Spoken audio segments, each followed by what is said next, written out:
التضامن ملي كنتكلموا عليه في المجال المهني في المجال الصحفي راه حنا ما كنتكلموش على واحد الفضيله اخلاقيه، شي حاجه زايده الا جات على خاطرك ديرها، شي حاجه تكميليه، شي حاجه ثانويه اللي كنزيدوها من بعد خضره فوق طعام.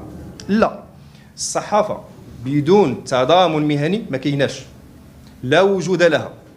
هو شرط وجود، ماشي شي حاجه اللي هي مكمله. علاش؟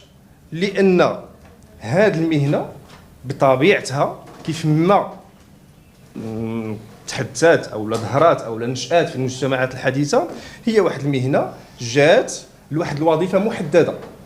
هذه الوظيفه هي انها تكون ذلك المراقب وذلك الكاشف ل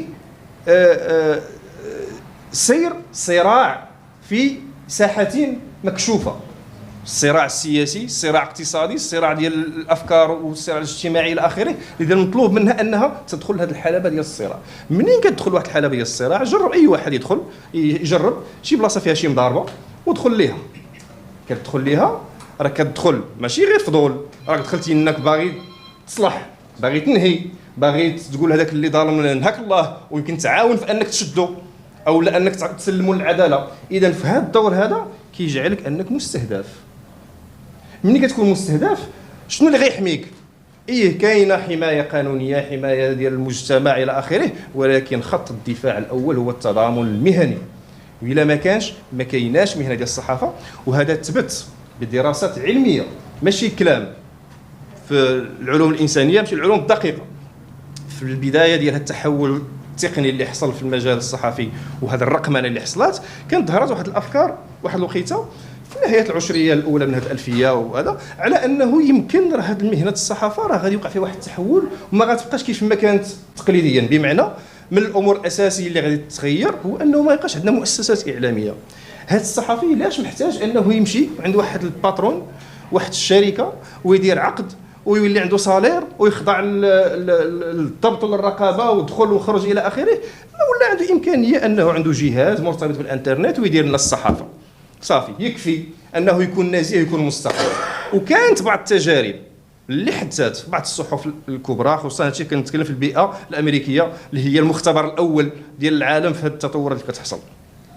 وظهر ما يسمى بمفهوم الذئب المنفرد في الصحافه، بمعناه ماشي في السياق الارهابي، بمعنى ماشي في السياق الارهابي، ولكن بمعنى انه واحد الشخص اللي كيعتمد على ذاته كيشتغل بشكل منفرد بمعزل عن المؤسسه. وهنا كان بعض التنظيرات اللي حاولت تبين هذا المفهوم بانه واحد الطفره، واحد الثوره جديده في مجال الصحافه. هذا الصحفي حتى ذاك الرقابه والسلطه ديال المشغل ديالو ما بقاتش عنده. صافي.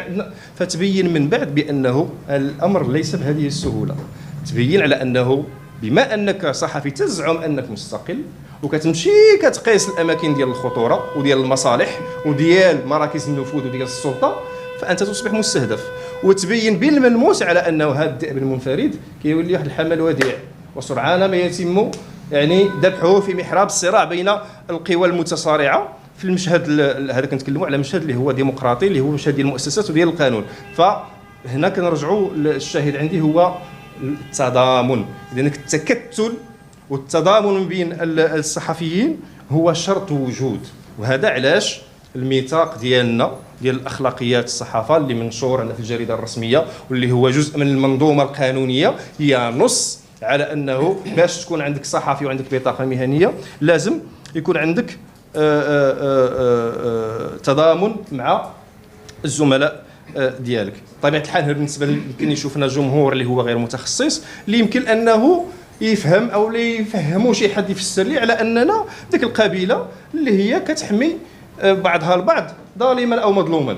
راه المقصود ماشي هو هذا، المقصود هو انه بمجرد ما يكون صحفي في حاله استهداف كيف ما كان النوع ديالو، ما كنقولش خصنا نعطيوه امتياز، ما كنقولش خصنا نعطيوه حصانه، كنقول خصنا نديروا واحد النوع من الحذر، لان هناك شبهه اوتوماتيكيه على انه هناك جهه ما تصفي حسابها معه لانه شي نهار فضح لها شي حاجه او لا حرمها من شي همزه او لا كذا. بالتالي خص هذا الحذر المنهجي، واول واحد كيدير هذا الحذر المنهجي ماشي هو القاضي او الوزير او لا كذا، خص يديروا الصحفي. بمعنى ما غاديش نتستر على زميلي ولا على صاحبي، ما غاديش نمشي ندافع عليه بالكذب والبهتان، ولكن غنتحرى الاحتياط بان هذا الزميل ديالي ونقدر نكون كنختلف معاه من الناحيه التحريريه ولا الايديولوجيه او الفكريه، عندنا الحق في هذا الشيء هذا كامل، ولكن كيخص يكون عندي هذا الحذر المنهجي انه كاين احتمال دائم انه يكون استهداف لتصفيه الحساب. قبل ما تخرجوا ما تنسوش ابوناو في لاشين يوتيوب وبارطاجيو الفيديو مع اصحابكم في مواقع التواصل الاجتماعي، وما تنسوش ديروا جيم وما تبخلوش علينا بتعليقاتكم وملاحظاتكم.